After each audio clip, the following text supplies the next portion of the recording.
Chosen, many live in silence, feeling a void within the churches, but afraid to admit it. Others have left the temples long ago, but still carry guilt. And there are also those who never felt fit in, even trying. If you identified with this, perhaps you are one of the chosen. Not because you are better, but because you were called to something different.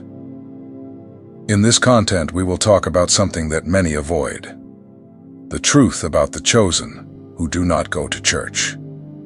We will show that the Bible does indeed have something to say about this, and that far from being a mistake, this path can be a necessary stage for those who are at a deeper level of connection with God. What we will talk about today is not to attack churches, but to welcome those who love God, have faith, want to live the gospel, but do not feel represented or spiritually fed within the current religious structures. You will understand that leaving the church is not leaving the faith, that true worshipers are sought by the Father, not by attendance at a temple, but by the purity of spirit, and that sometimes those who are outside are closer to God's heart than those who follow all the rituals. It is time to speak the truth, with respect, with depth, and based on the Word.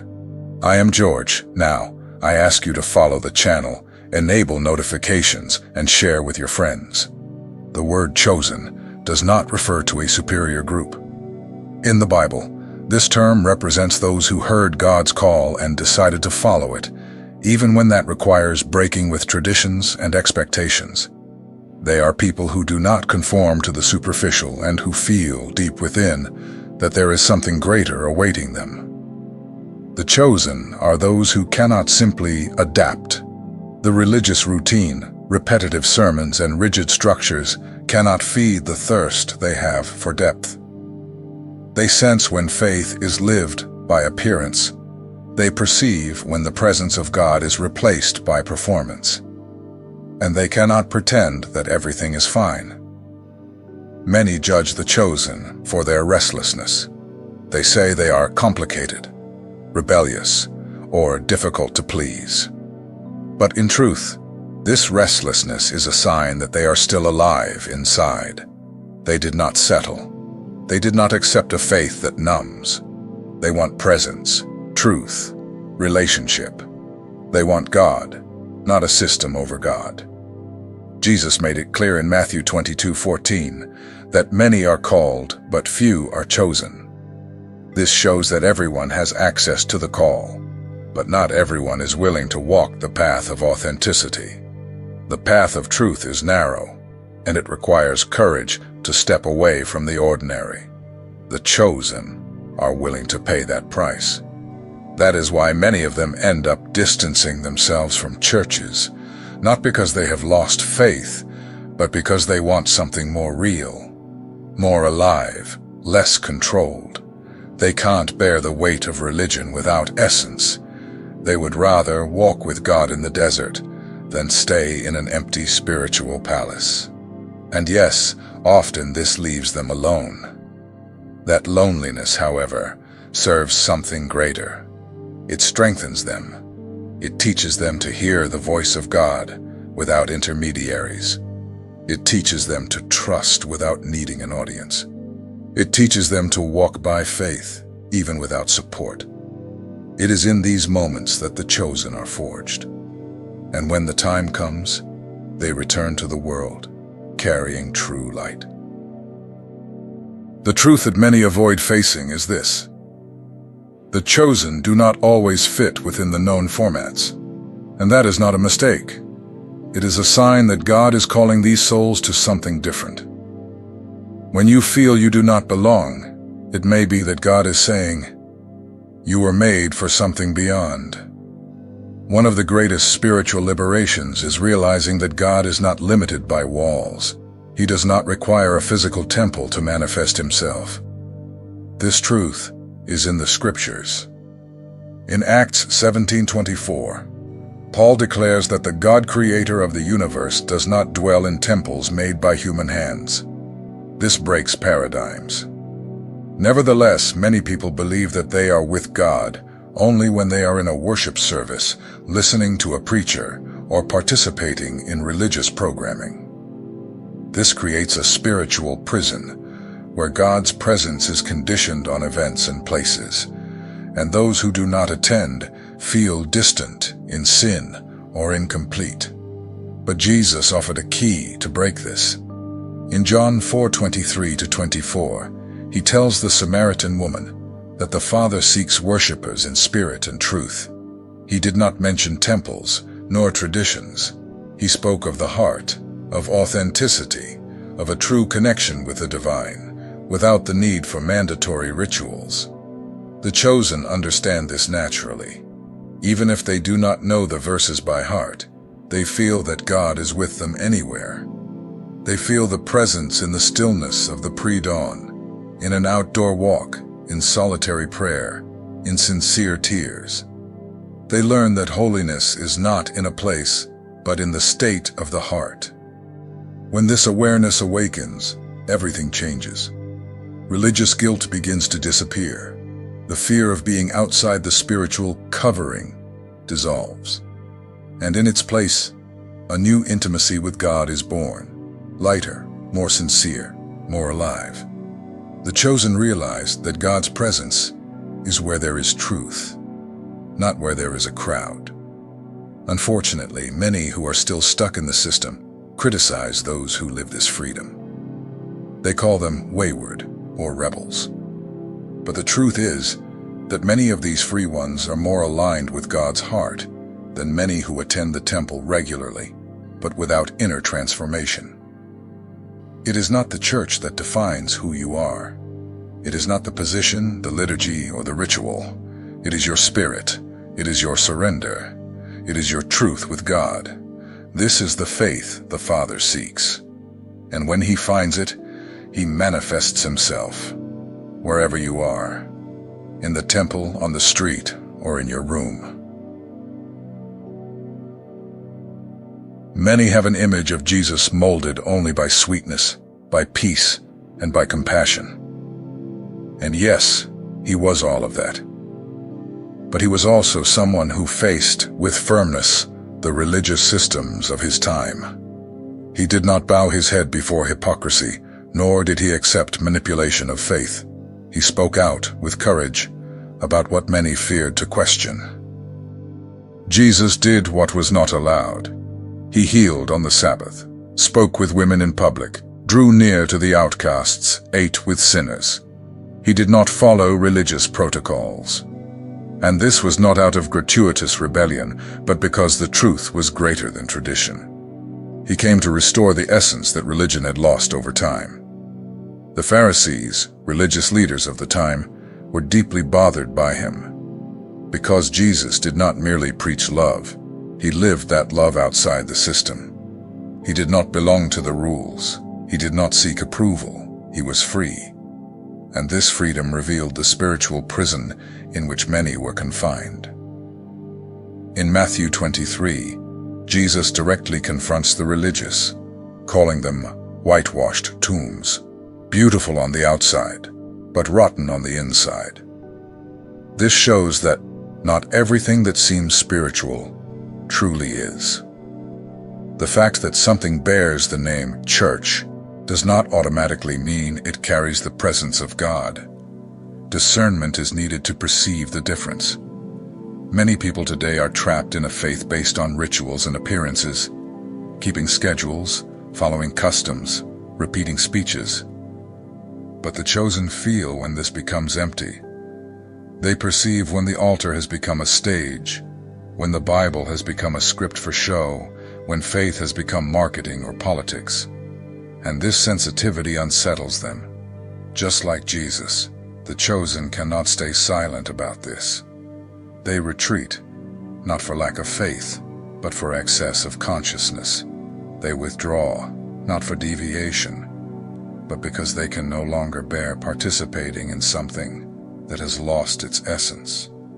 And as happened with Christ, many are judged for this stance.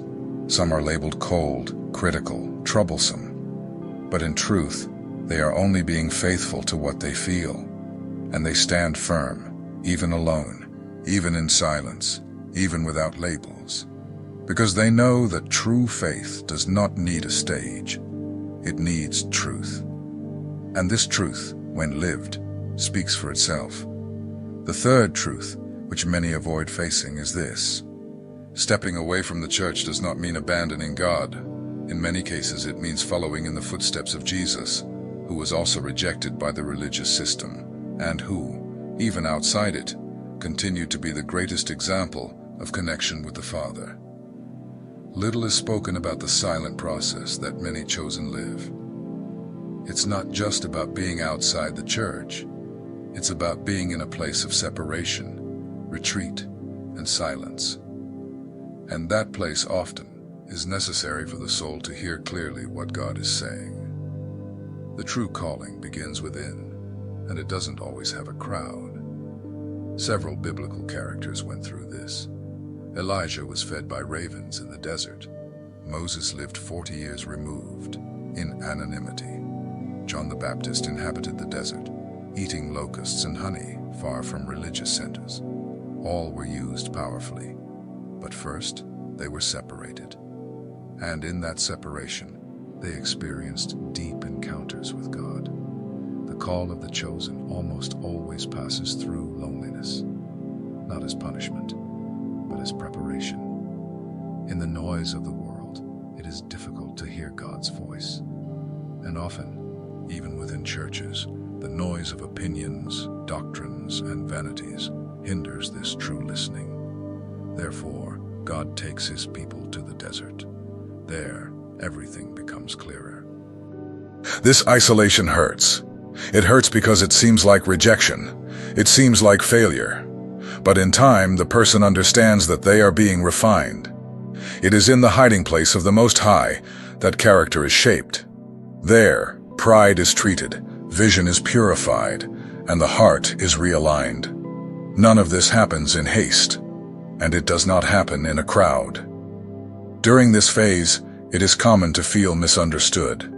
Even fellow believers do not understand. They think it is a bad phase, that it is spiritual deviation.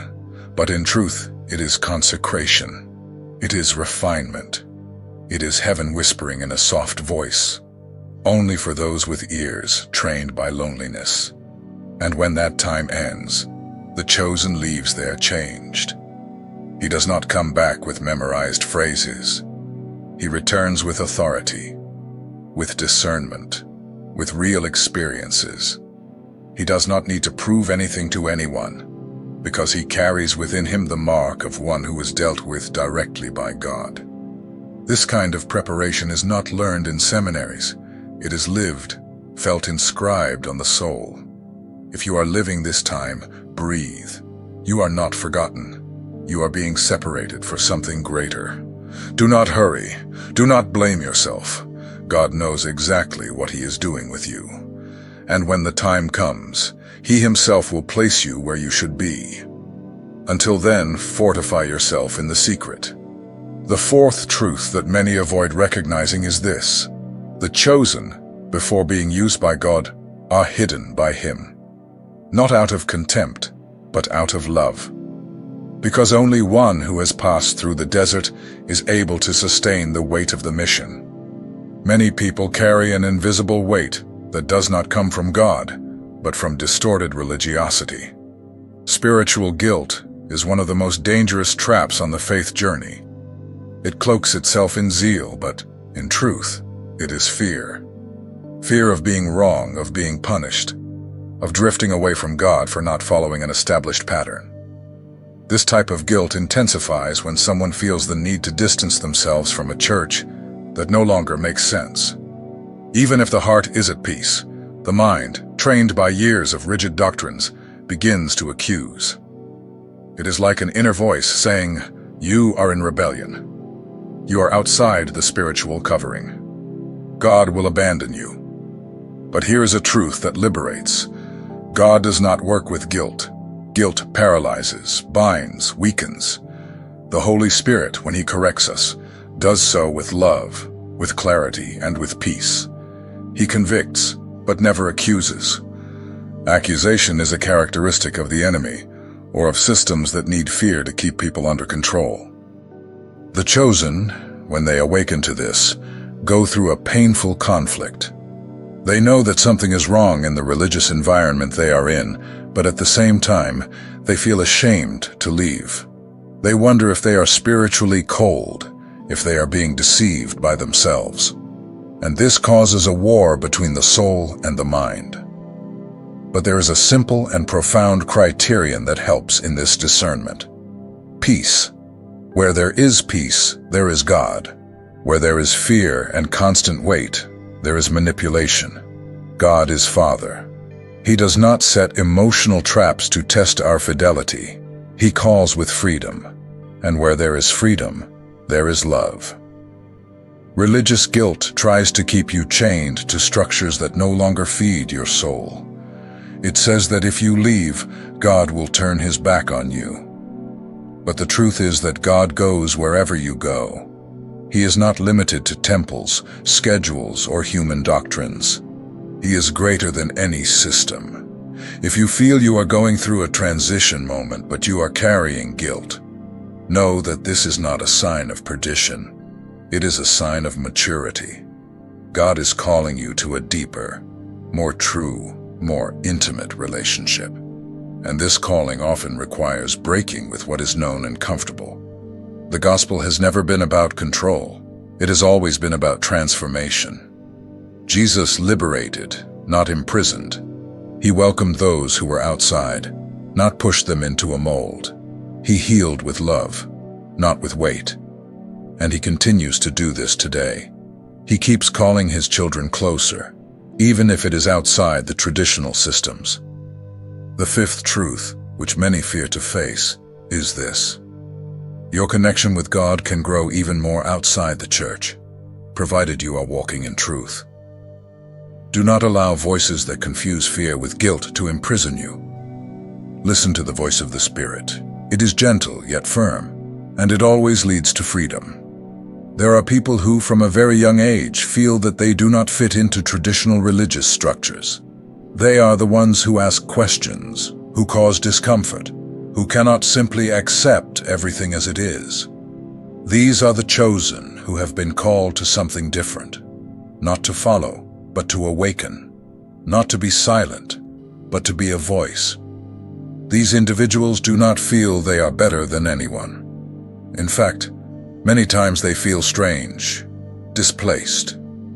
But inside them, there is something alive, a flame that does not go out, a conscience that will not tolerate what hurts the truth.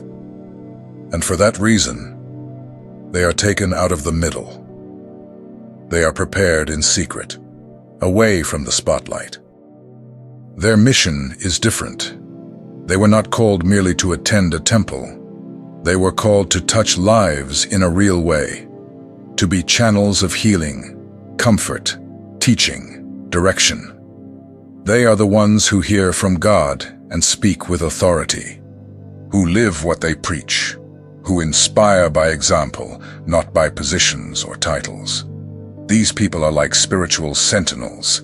They are always alert, always sensitive, always willing to help those who are waking up.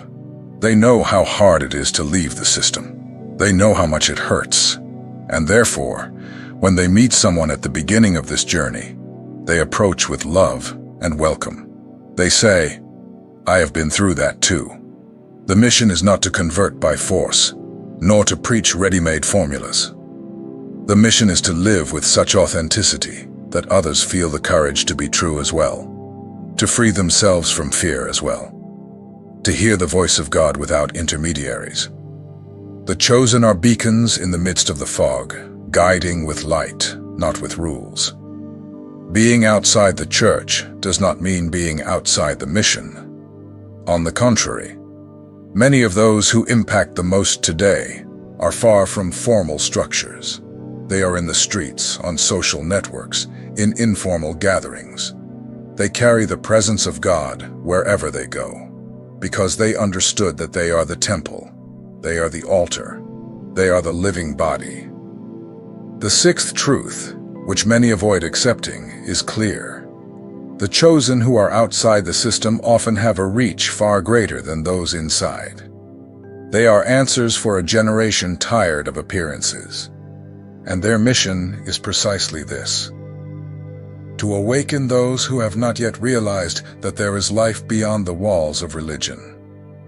The church that is being born, or rather, awakening, has no fixed address anymore. It does not depend on microphones, stages, or spotlights. It flourishes where there is truth, where there is love, where there is presence. It is formed by ordinary people living faith sincerely, in the middle of daily life, among friends, at home, in circles of conversation. This new expression of faith is not limited to schedules or programs. It happens in a bond between brothers, in a prayer before sleep, in an embrace full of presence. Meetings become living temples. Hearts connect without the need for a script. The Spirit manifests where it finds space, not where there is protocol. Jesus gave us the key to this when he said, "Where 2 or 3 are gathered in my name, there I am among them." He did not speak about a place. He spoke about connection, about real presence, about true fellowship. That is church, not the building but the meeting, not the liturgy but the spiritual bond that unites us. The chosen have already awakened to this truth. They know they do not need a temple to feel God.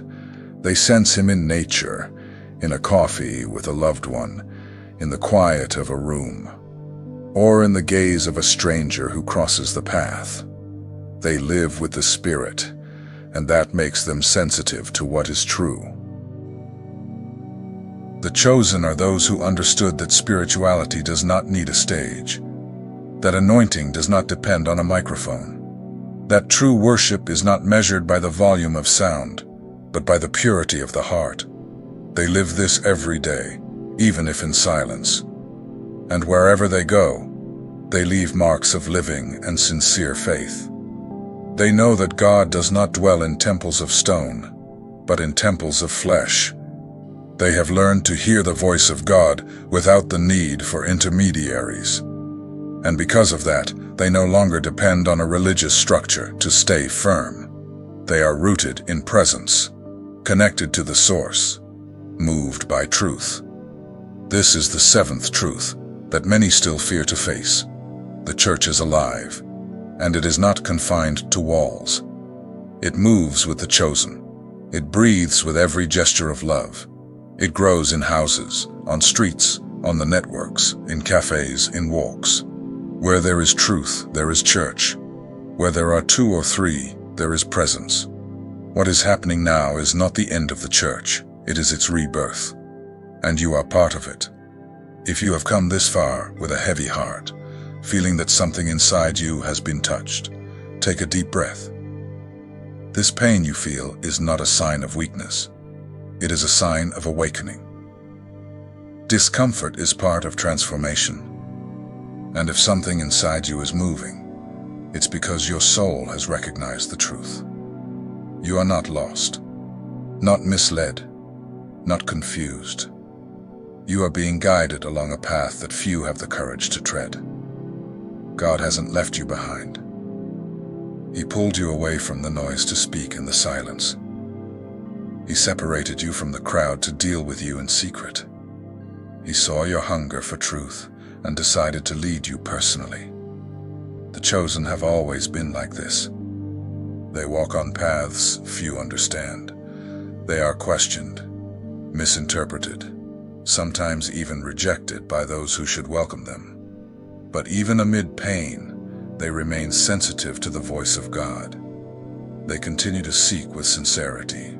They keep getting up, even when they fall, because they know they have a mission. You don't need a temple to be a temple. The Spirit of God dwells in you. Your life can be an altar. Your words can heal. Your silence can bring peace. God's presence is not confined to a physical address. It goes with you. It lives in you. It acts through you. It isn't a pulpit that makes you an instrument. It isn't a position that validates your spiritual authority. God uses you wherever you are. In talking with a friend, in giving counsel to someone tired, in the hug you offer without knowing how healing it is. Everything you need is already in you. It was planted by God. The time has come to accept this, to stop doubting yourself, to recognize that this living, extraordinary faith is indeed part of your purpose.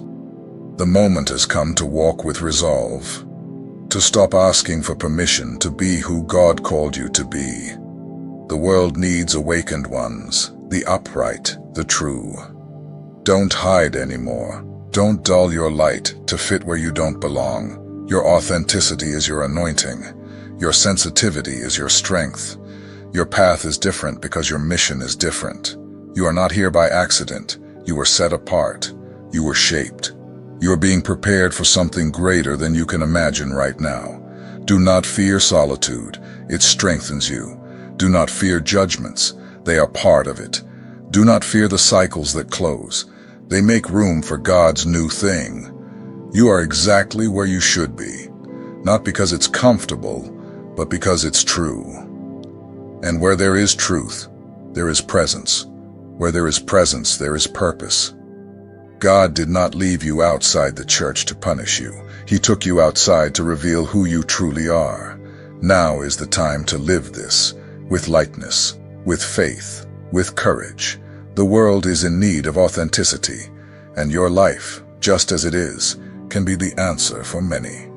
You are a chosen, and your journey, no matter how solitary it may seem, has direction. It has a destination, and it is full of meaning.